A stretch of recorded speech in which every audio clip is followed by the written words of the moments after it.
আরে তোমার দয়ার সীমা আর চাই না গুনারে, তোমার দয়ার সীমা ও চাই না গুনারে, দোল দোলা দোলে মুখে হাসি রে, এ দোল দোলা দোলে মুখে হাসি রে।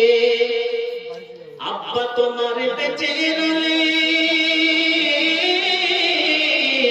আদর করে দিতাম কোলে।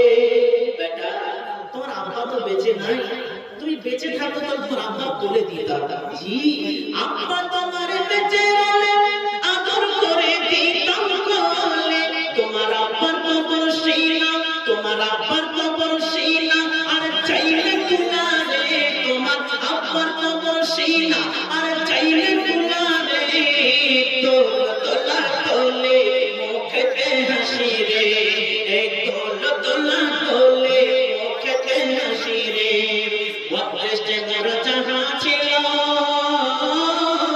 যাহা ছিল তাই হলো, কিছু করার নাই বেটা, আমার ওয়াকৃষ্টে আমার নসিবে যা আল্লাহ লিখেছে ওটাই হয়েছে, কিছু করার নাই। ওয়াকৃষ্টে মোর যাহা ছিল, যাহা ছিল তাই হলো, আরে ওয়াকৃষ্টের লেখা, আরে ওয়াকৃষ্টের লেখা ও চাই না মুছারে, ওয়াকৃষ্টের লেখা আরে চাই না মুছারে, দোল দোলা দোলে মুখে হাসি রে, এই দোল দোলা দোলে মুখে হাসি রে। মা আমিনার কোলে বইকে বাসা রে, দোল দোলা দোলে মুখে হাসি রে। যখন তুমি বড় হবে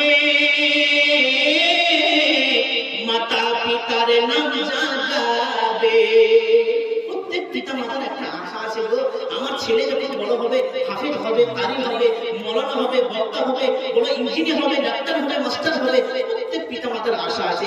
একদিন আমার আম্মা যা বলছে, বেটা রে এমন কোনো কাজ করো না তোমার আব্বার নাম বদনাম হয়, বেটা তোমার আব্বাকে সবাই চেনে, তোমার আব্বার নাম বদনাম হতে দিও না। আমি আমার আব্বা বক্তা, জি আমি আমার আব্বাকে নাম জাগিয়ে রেখেছি, আমিও আমার আব্বার মতন বক্তা হয়েছি। কলকাতা থেকে, কিষানগঞ্জ থেকে, নেপাল থেকে অনেক জায়গায় আমি জলসা করতে যাই, আমিও আব্বার নাম জাগিয়ে রেখেছি। জি যখন তুমি বড় হবে মাতা পিতার নাম